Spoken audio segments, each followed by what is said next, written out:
J'aimerais qu'on puisse aujourd'hui introduire notre nouvelle série et la nouvelle série qui nous marque et je sais que plusieurs ont commencé à le sentir, à le vivre. On va l'appeler notre nouvelle série Exode et l'Exode et je l'ai même appelé Exodus.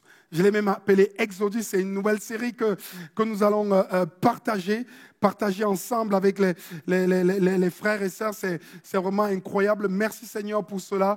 Et l'Exode. Et les gens ils se disent, mais c'est un livre de la Bible, mais je sais que Dieu est en train d'imprimer à Toulouse ici quelque chose de fort, un mouvement qui met en place. Et c'est bon ce qu'on va vivre et traverser. Et traverser avec le Seigneur. On va vivre notre Exodus. Et j'aimerais juste introduire par ce passage de la Bible qui va s'afficher. Et qui va s'afficher, oui. Tu peux le mettre, le passage. Tu peux le mettre, le passage. Yes. Qui va s'afficher ici. Yes. Je suis l'Éternel, ton Dieu. Le Seigneur dit à Moïse, je suis le Seigneur ton Dieu qui t'a fait sortir du pays d'Égypte, de la maison, de la servitude. Je suis l'Éternel ton Dieu qui t'a fait sortir d'Égypte, de la maison, de la servitude. Vous voyez que le mot exode ici, le mot exodus, c'est vraiment ce qu'on a envie de vivre.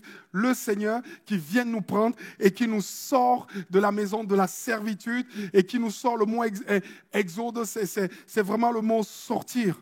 Et si on prend le mot exode, on peut le découper en deux parties et c'est connecté avec le mot église. Le mot exode veut dire sortir, ceux qui sont anglais, exit, exodus, exit. Et le mot église, si vous prenez le mot église, en grec, ça se définit en deux mots, ek, qui veut dire ek et kaleo. Ek et kaleo. Et ça veut dire appeler hors d'eux. Donc, nous vivons un temps où Dieu va nous prendre et aujourd'hui, il nous appelle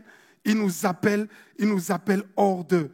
Et vraiment, j'aimerais qu'on puisse prier pour ce message, que plusieurs puissent vivre leur exode cette année.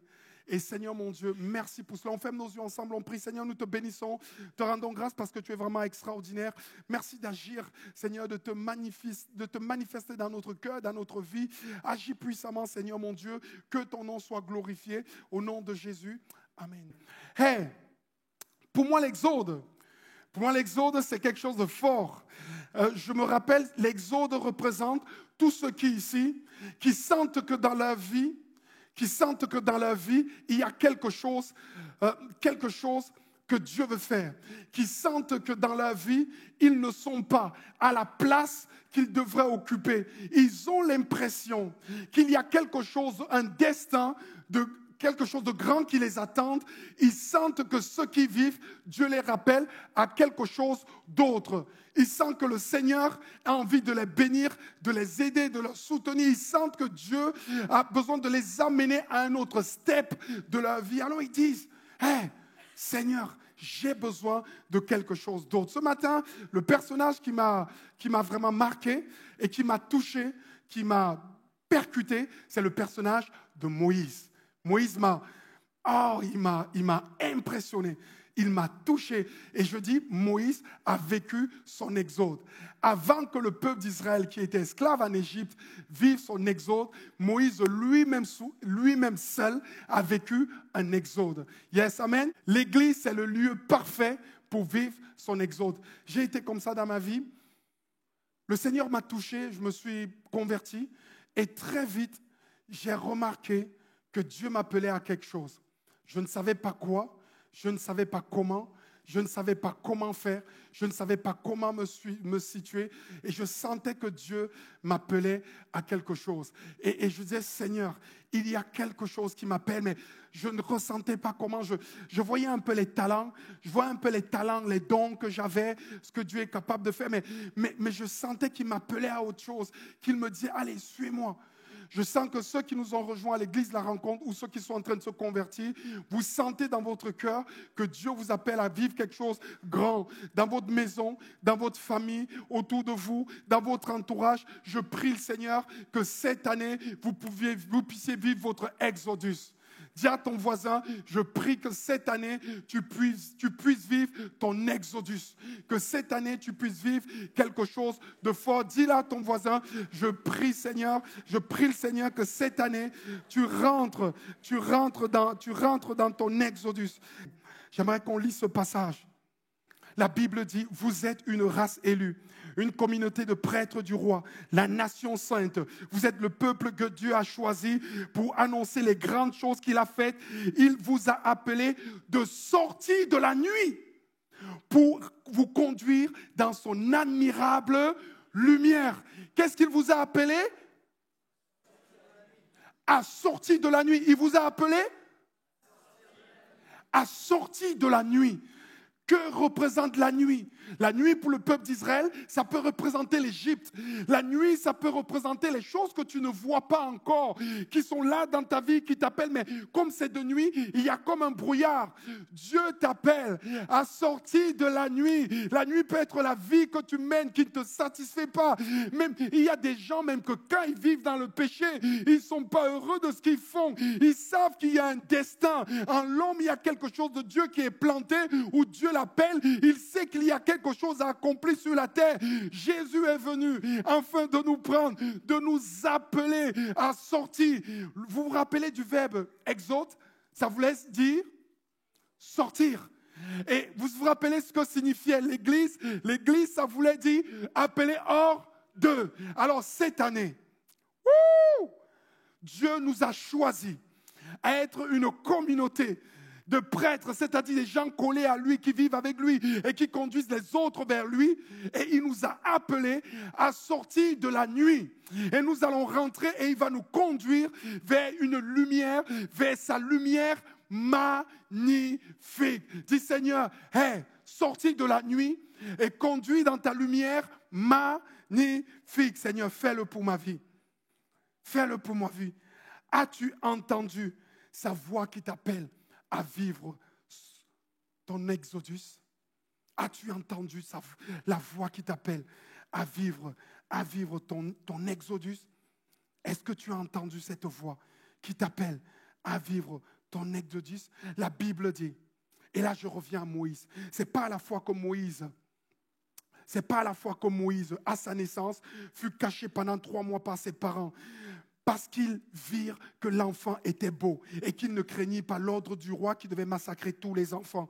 C'est pas à la fois que Moïse, devenu grand, refusa d'être appelé le fils de la fille de Pharaon, aimant mieux d'être maltraité avec le peuple de Dieu que d'avoir pour un peu de temps la jouissance du péché. C'est par la foi qu'il sortit. Et c'est par la foi qu'il choisit Dieu. Il l'a compris, Moïse. Quand tu as compris ta vocation, tu la cherches. Ce qui m'est arrivé dans ma vie, je venais de donner ma vie à Jésus. Il m'a béni, il m'a guéri et j'avais vécu quelque chose de fort. Mais je sentais qu'il m'appelait à quelque chose. Je n'arrivais pas à mettre la main dessus et je cherchais. Je me rappelle que je pleurais au bord de mon lit, vraiment à genoux. Et je disais, Jésus, qu'est-ce que tu veux de moi? Pourquoi tu m'appelles? Pourquoi j'entends ta parole? Qu'est-ce qui se passe? Il y a des gens qui le vivent même, ils ne sont même pas encore chrétiens, ils ne sont même pas encore à Christ, et ils entendent comme si Dieu les appelait. Et je sentais que Dieu m'appelait. Alors j'ai prié 1 mois, 2 mois, 3 mois, 4 mois, 5 mois. Et chaque fois qu'on avait un moment de louange, je percevais qu'il y avait quelque chose qui était pour ma vie. Je venais juste de me baptiser, je rêvais, je cherchais Dieu, mais rien ne venait.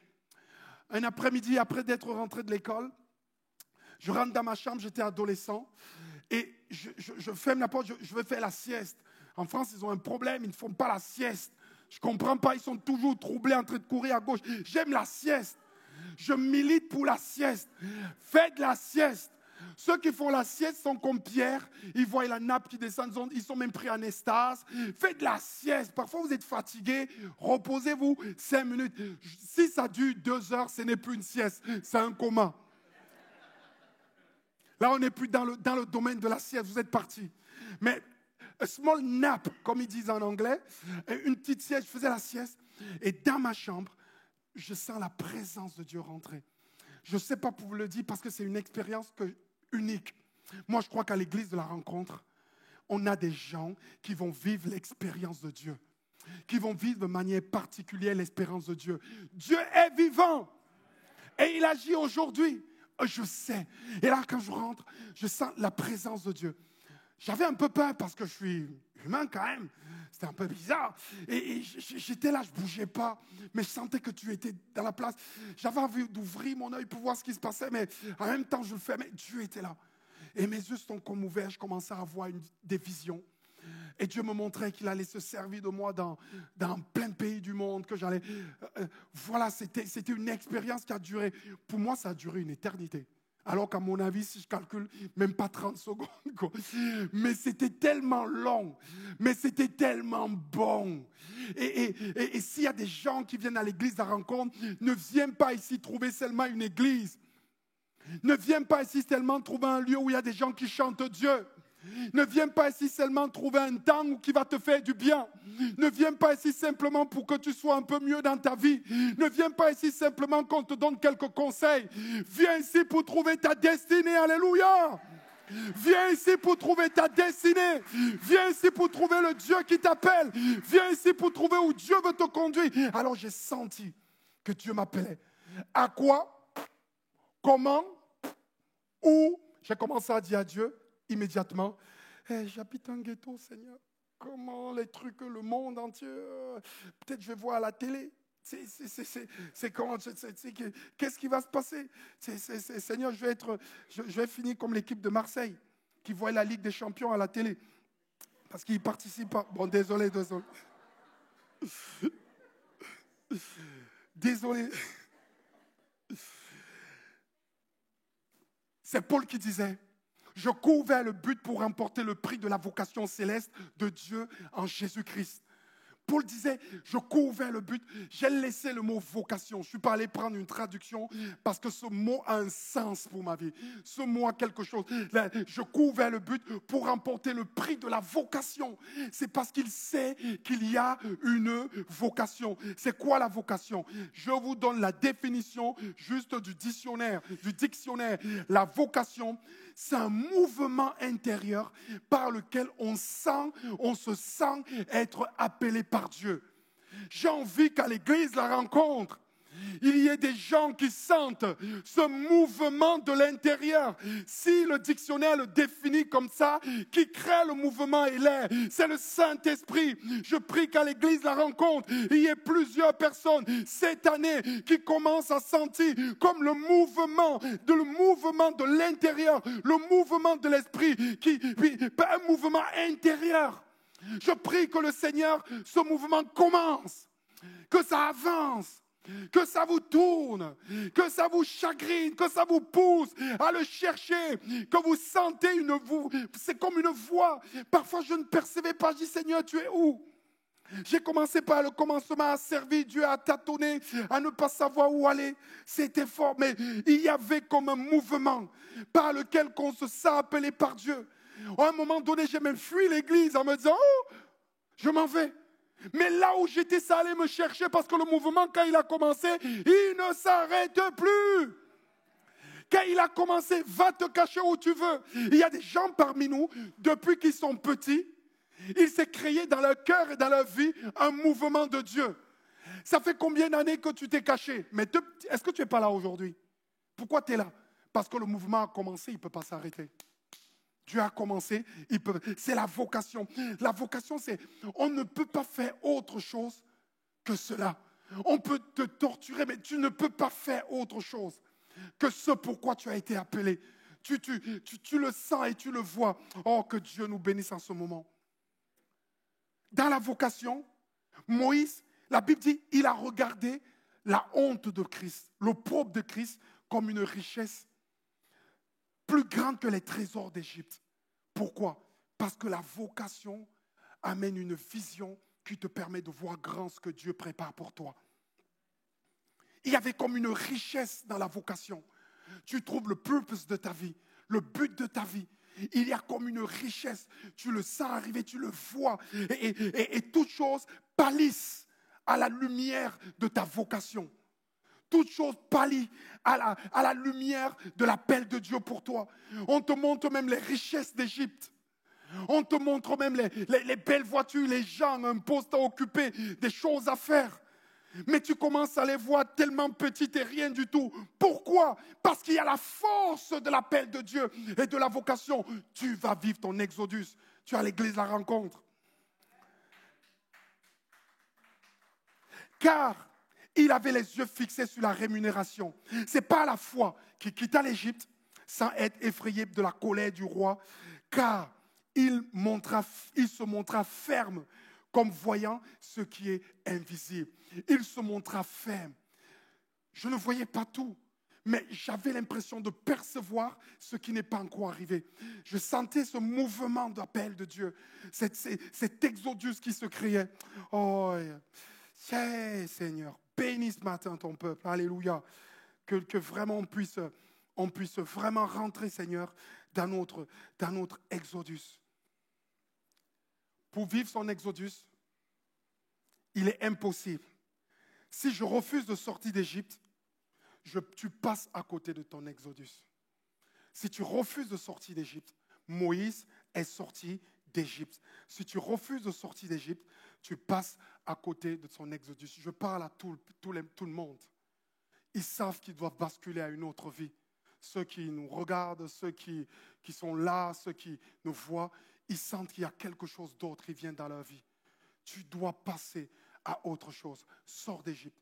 Sortir d'Égypte, ce n'est pas... Il y a des gens qui disent, je vais quitter du fait que je ne commets plus aucun péché. Il ne s'agit pas de ça. Sortir d'Égypte, c'est faire comme Moïse, regarder le projet de Dieu pour ma vie comme étant plus grand que le projet que je suis en train de faire dans ce monde. Sortir d'Égypte, c'est prendre ce mouvement qui dit, je vais commencer à regarder le projet de Dieu, le plan que Dieu a pour moi comme étant plus grand que le plan qu'on me propose dans ce monde. Je refuse, je sors d'Égypte, ça veut dire que je vais commencer à investir dans le plan que Dieu a pour moi, plus que le plan qu'on me propose dans ce monde. Je vais donner plus d'importance, je vais donner plus de temps, je vais donner plus de qualité, je vais tout faire, même s'il faut vendre tout, je le ferai pour le but, l'appel que Dieu me donne. Si tu refuses, sortir d'Égypte, c'est ça. Vous avez des richesses, vous avez plein de choses à me proposer. Non, je veux ce que Dieu me propose. C'est meilleur pour moi. Dans mon exodus, le lieu où je serai conduit m'importe peu. La seule chose qui compte pour moi, c'est d'être avec Dieu dans ce qu'il a prévu pour moi. Le lieu où il va me conduire m'importe peu. Ce que je veux, c'est être avec mon Dieu. Je vivrai mon exodus, même si c'est avec Dieu, même si c'est dans le désert, même si c'est dans la fournaise ardente, même si c'est dans la vallée des pleurs, je vivrai mon exodus.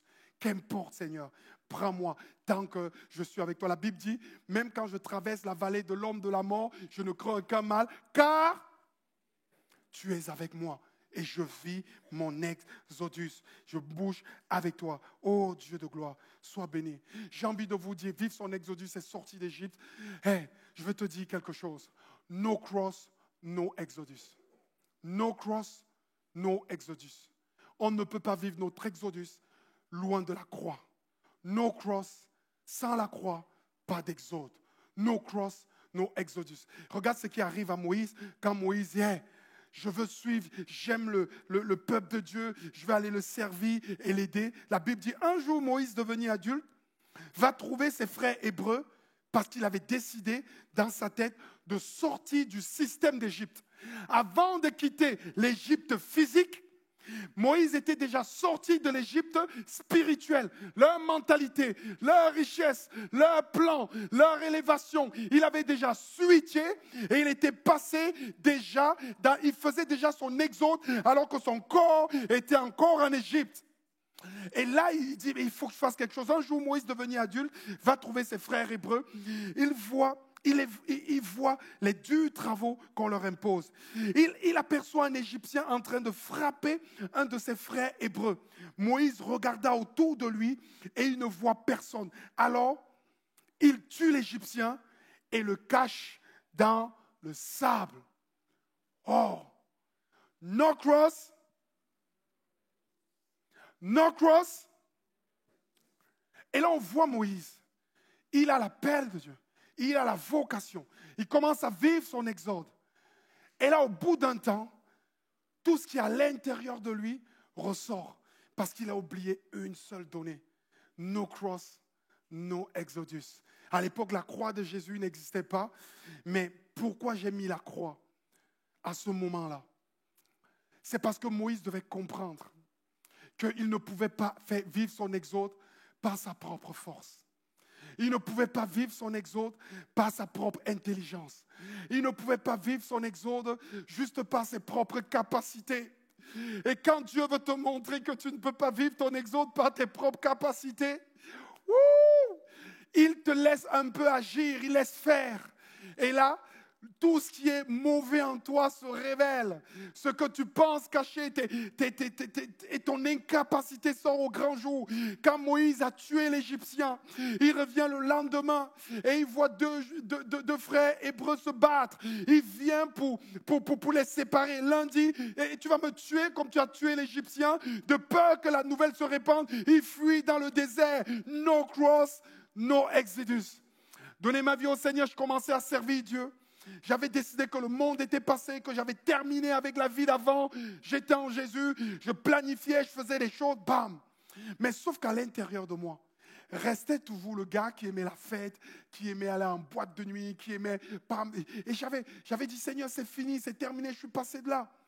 Et là, un jour, ils organisent une teuf de malade. Donner ma vie à Jésus. Et les gens disent, hey, Manu, tu ne peux pas louper, c'est toi l'animateur de soirée, il faut que tu sois là, c'est impossible, tu dois venir.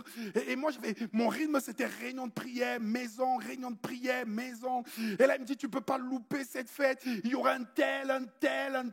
Hey, ce jour-là, je ne me souviens même pas le moment où je me suis habillé. Direct, mais avant j'étais lent pour cette... Là j'étais rapide, j'étais à la fête et tout. En 2 secondes, j'ai repris mes mêmes habitudes. Chambrer là, draguer à gauche, boire là-bas, revenir à ce que j'étais. Et là, j'ai commencé à sentir, c'est-à-dire ce mouvement exodus que j'avais emprunté. Et je voyais qui j'étais réellement. J'ai commis les pires trucs ce jour-là. Je priais que la fête ne finisse pas. Parce que j'allais me retrouver tout seul. Je priais que ça... Il y a des gens parmi nous. Ils n'ont pas vu, ils n'ont pas veillé. Ils se sont mariés mal. Ils se sont mis avec le mauvais conjoint. Ils ont des difficultés. Maintenant, ils se sont trompés. D'autres, c'est compliqué. D'autres, c'est le travail. D'autres, ils se sentent rabaissés. Et il y a un moment donné où la croix prend sa splendeur. C'est quand tu es brisé. La fête est finie. Et alors, sur le chemin de ma maison, je sentais tout mon être brisé. Je me disais, Seigneur, je suis un pécheur. Tu ne peux rien faire avec moi. Aie pitié de moi. Et j'avançais. C'était lourd. Je suis rentré chez moi. Je me suis mis à genoux. Alors j'ai pleuré. Et là, ce jour, j'ai regardé comme le peuple d'Israël dans le désert. Regarde le serpent d'airain qui est élevé. Et on l'a élevé, le serpent d'airain, comme Jésus a été élevé sur la croix. Tu ne peux pas vivre ton exodus si tu n'es pas au pied de la croix.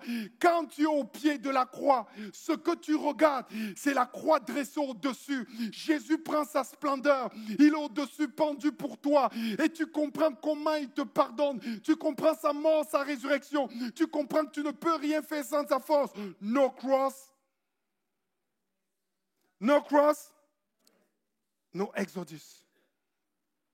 Tu ne peux pas vivre ton exodus si on ne t'a pas dépouillé de toi-même.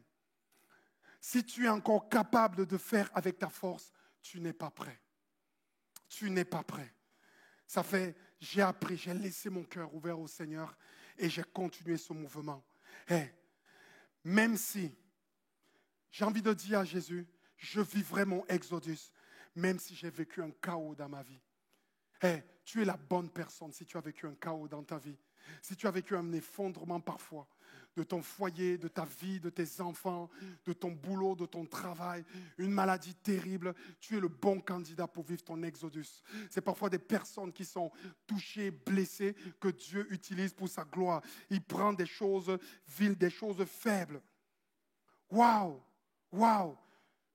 Et les gens, Moïse, c'était une vie de chaos. Une vie de chaos. Écoutez ce que la Bible dit. La jeune fille va appeler la mère. Quand on a mis Moïse bébé, on l'a mis dans le petit panier là, hop, et l'eau l'a emporté. La princesse dit à la femme, prends ce bébé, allaite-le. Pour moi, elle est allée chercher la mère de Moïse, la jeune fille, la sœur de Moïse va chercher la mère de Moïse et elle vient, la princesse dit à cette femme, prends le bébé, allaite-le pour moi et je te payerai pour cela. La femme prend le bébé et lui donne son lait. L'enfant grandit, sa mère l'amenait auprès de la fille du roi d'Égypte. Celui-ci le prit pour fils. Elle dit, cet enfant, je l'ai tiré de l'eau, c'est pourquoi je vais l'appeler Moïse. Tout le monde, quand vous lisez cette histoire, c'est une belle histoire. On tuait tous les enfants, mais lui, il n'est pas mort. On l'a sauvé par le panier. Oui, ça c'est votre gars. Mettez-vous à la place de Moïse. Ça c'est votre gars. Mettez-vous à la place de Moïse. Tu n'as pas demandé de naître. Et même étant petit, tu aurais même souhaité pas vivre. Pour moi, tu n'aurais pas su que tu devais venir sur cette terre. Et là, le panier arrive. Et là, quand tu es bébé, tu apprends que tu existes. Mais imagine le deal. On a fait un deal sur ta tête quand tu es petit. Genre, ta vraie mère, c'est ta vraie mère qui t'allaite, mais ce n'est pas ta vraie mère. L'autre vraie mère habite un palais. Donc ça veut dire que tu dois faire ping-pong quand tu vas grandir entre ta vraie maison qui n'est pas ta vraie maison. Un enfant n'a rien à faire des richesses. Un enfant n'a rien à faire de ce qu'on lui donne. Il veut vivre avec son père et sa mère dans la maison.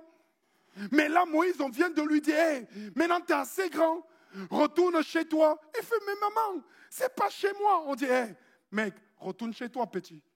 Parce que si tu ne retournes pas, on va nous zigouiller. Si on est en Égypte, on est étranger. Donc du coup, tu pars par contrainte. Habiter chez Pharaon. Mais un enfant, moi je connais les cœurs d'enfants, ce n'est pas le rêve qu'il avait. Ce n'est pas le but qu'il avait. Donc il y a quelque chose en toi qui vit comme un chaos parce que tu n'es pas normal. Imaginez, Moïse débarque, il a déjà grandi, élevé chez les Hébreux. Et lui, il a l'accent des esclaves. Vas-y, wesh, comment ça va et tout. Hey, Moïse, check. Hey, les autres enfants du palais qui s'habillaient super nickel et tout, ils voient Moïse arriver, il sort d'où lui? Qu'est-ce qu'il fait ici? Jean-Moïse, il commence, ouais, vas-y, ma mère m'a élevé comme ça. Le gars dit, ah oui, mais il vient d'où? On a l'impression qu'il n'a pas une éducation adéquate. Qui l'aurait élevé celui-là? Imaginez, le gars, il s'habitue. Ça laisse comme une fracture en disant, Seigneur, mais qu'est-ce que tu me veux? Qu'est-ce qui se passe? Hey, est-ce qu'il y a des enfants ici, des adultes qui ont vécu une vie de chaos, qui ont vécu une vie où il se passe parfois comme un schisme à l'intérieur de toi? Ça vient te chercher, ça te prend. Hey, et quand tout le monde regarde la vie de Moïse, hey, même si tu as vécu un chaos, Dieu t'appelle. Dieu t'appelle. Dieu t'appelle pour que tu puisses vivre ton exodus. Non, et c'est vraiment hyper important. Moïse, waouh. Même si tu as vécu un chaos, si on t'a brisé, laissé par terre, réponds à l'appel de Dieu, à la vocation céleste. Hey, quelque temps après, Moïse est obligé de partir d'Égypte. Et là, quelque chose de fort se passe. Vraiment de fort. Il va au désert, il se marie. Il a comme enterré le rêve de Dieu pour lui. Il a comme mis ça de côté. Et là, Dieu lui dit, hey, ce temps, sert ton temps d'exodus. Tu es en train de faire une transition. Tu rentres dans les choses que j'ai promis pour toi. Moïse dit, non, mais je me suis marié avec Séphora. Il n'y a rien de grandiose qui se passe dans ma vie. Je conduis les moutons. Hey, ça fait 40 ans que ça dure. C'est terminé. C'est terminé pour toi et tout.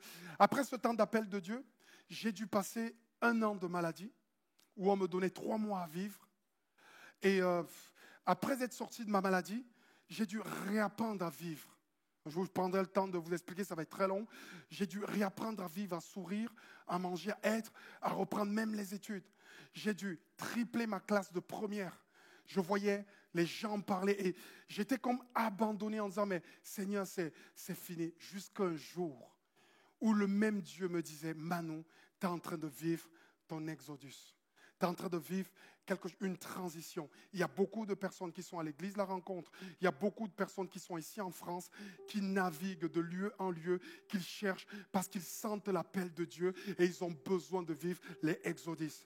Lorsque Moïse, qui gardait les moutons, garde les moutons, les chefs de Jéthro, son beau-frère, le prêtre de Madian, un jour Moïse conduit le troupeau au-delà du désert. Il arrive à Horeb, la montagne de Dieu. Et là, l'ange du Seigneur lui apparaît. Une flamme au milieu d'un buisson. Moïse regarde, le buisson est en feu, mais le feu ne détruit pas le buisson. Moïse se dit, je vais faire un détour pour voir cette chose étonnante. Le buisson n'est pas brûlé. Pourquoi donc? Pourquoi donc? Le Seigneur voit que Moïse fait un détour pour regarder. Alors Dieu l'appelle au milieu du buisson. Moïse, Moïse. Moïse répond, je suis là. Je suis là. Le Seigneur dit, n'approche pas du buisson. Enlève tes sandales parce que cet endroit est saint. Je suis le Dieu de tes ancêtres, le Dieu d'Abraham, le Dieu d'Isaac, le Dieu de Jacob. Quelques années après, étant moi-même chez moi. Dès que je sors de mon temps de maladie, je reprends les études, le bac passe, tout souffre. Je quitte le Cameroun, il fait 33 degrés, j'arrive à Paris, il fait 2 degrés. Je dis pourquoi des gens vivent dans le frigidaire, parce que c'était en janvier. J'ai appris en France à vivre dans un frigidaire. Comme vous pensez qu'en Afrique, on vit dans un four. Et donc du coup, mais à aimer les gens et apprendre. Et j'oublierai jamais. Il y a un ami un jour qui m'a appelé alors que j'avais repris la musique. Il me dit, viens à l'université de Bordeaux. On a loué l'amphi de Bordeaux. On va réunir les étudiants. Et tu vas chanter et prêcher Jésus-Christ aux étudiants de l'université de Bordeaux, à l'université de Bordeaux. On arrive, les musiciens s'installent. Les gens rentrent dans l'amphi, ils sont là. Et là, on commence le concert. Et là, Dieu remplit mon cœur de son amour. Et il me dit, Manon, est-ce que ce que je t'ai dit de vivre ton exode, j'ai menti? Je dis, Seigneur, non. Il dit, parle aux étudiants que je les aime. Je parle de l'amour de Dieu aux étudiants. On prie. Ce qui m'avait marqué ce jour-là, parce que quand il y a une foule, c'est une chose. Mais souvent, Dieu te montre qu'il est là par une seule personne. Ce qui s'est passé, après le concert, on a toujours l'habitude de manger dans un fast-food. Vous connaissez le plus médiatisé. Bon bref, c'est le McDo. Bah oui, le McDo, le Burger King, McDo, KFC. KFC, c'est pour les noirs parce qu'il y a du poulet. Quelques blancs, quand je vois un blanc au KFC, je dis, tu as perdu ta roue de retour. Le McDo, c'est pour les blancs. Ils disaient, oh le McDo, oh le McDo, oh le McDo. Et après les métis, Burger King. Et on est reparti au McDo. Et là, je vois la serveuse qui avait repris son travail. Je vais pour aller me servir. Elle prend ma commande. Elle me dit, monsieur, c'est vous qui chantez. Tout à l'heure, j'étais à la fac de Bordeaux. Elle dit, j'ai reçu Jésus dans mon cœur. Merci d'avoir chanté. Et là, j'avais tout mon être. J'avais même plus envie de manger. J'avais tout mon être qui me rappelait la vision de Dieu enfermée dans une chambre. Et je vois qu'elle se matérialise. Et je me dis, Seigneur, je ne sais pas à quoi Dieu vous appelle. Ce n'est pas peut-être la même chose que moi. Peut-être c'est quelque chose de différent. Peut-être c'est dans votre travail. Peut-être c'est dans votre famille. Peut-être c'est là où vous vivez. Mais on doit vivre l'exode de Dieu. Il vient nous sortir de là où nous sommes. Et il nous amène vers sa lumière. Il te sortira de l'Égypte. Il te sortira de la nuit. Il te sortira de l'épreuve. Il te sortira du calvaire que le diable te donne de vivre. Et il t'amènera vers sa lumière. Tu vas voir, tu vas croire, tu vas toucher. Il sera là. Tu seras béni. Il te prendra dans de la nuit. Et il t'amènera vers sa lumière. Et ensuite tu seras le facteur de bénédiction de plusieurs personnes. Seigneur, je te prie au nom de Jésus que tu puisses nous bénir, nous remplir de ta présence, nous remplir de ta force, nous remplir de ton soutien. Merci Seigneur mon Dieu pour ce que tu es capable de faire dans nos cœurs. Au nom de Jésus,